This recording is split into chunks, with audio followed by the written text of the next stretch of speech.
Bonjour, elle décore les fonds des océans, mais connaissez-vous les mœurs de l'étoile de mer? L'animal est féroce, terreur des coquillages, elle les chasse à la course. En matière de vitesse, tout est relatif. Prenons l'espèce la plus répandue sur nos côtes atlantiques, quoique absente de Méditerranée, l'étoile de mer commune, Asteria rubens, qui est souvent orange. Elle trotte à 50 mètres à l'heure. Lents, voire statiques, les coquillages sont des proies faciles. Observons la scène.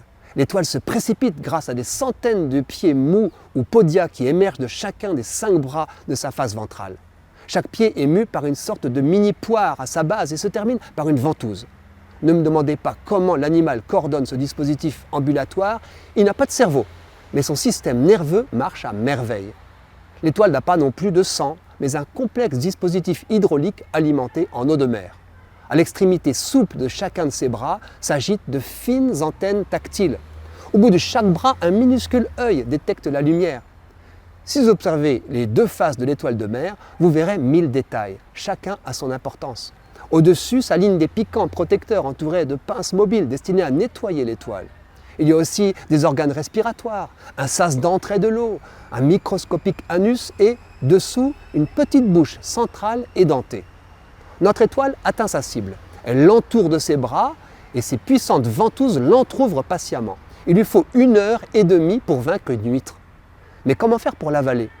Si tu ne viens pas à Lagardère viendra à toi. L'étoile extrait par sa bouche une partie de son propre estomac, qui ressemble à un parachute transparent, et l'introduit dans le mollusque. Les sucs digestifs du prédateur réduisent la chair de sa proie en bouillie que l'étoile aspire, puis l'estomac retourne à sa place et se replie. La coquille est vide.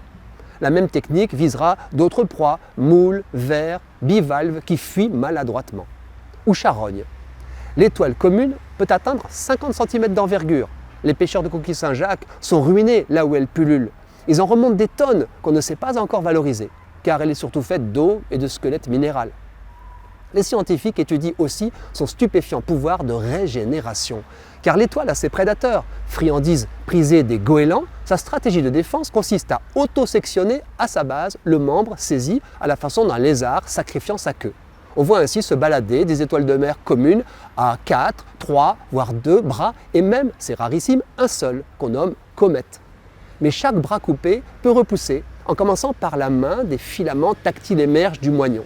Tout finit par se régénérer, même si la bête restera longtemps dissymétrique avec ses bras neufs plus courts que les vieux. Il paraît même que si on coupe tout net une étoile de mer en 2, 2 étoiles se reformeront. Rassurez-vous, sa reproduction reste sexuée, mais pas d'accouplement à 10 bras. Des millions d'ovules ou de spermatozoïdes sont émis dans l'eau, lieu de la fécondation. La larve mènera une vie de plancton avant de s'étoiler si, par miracle statistique, Dieu lui prête vie.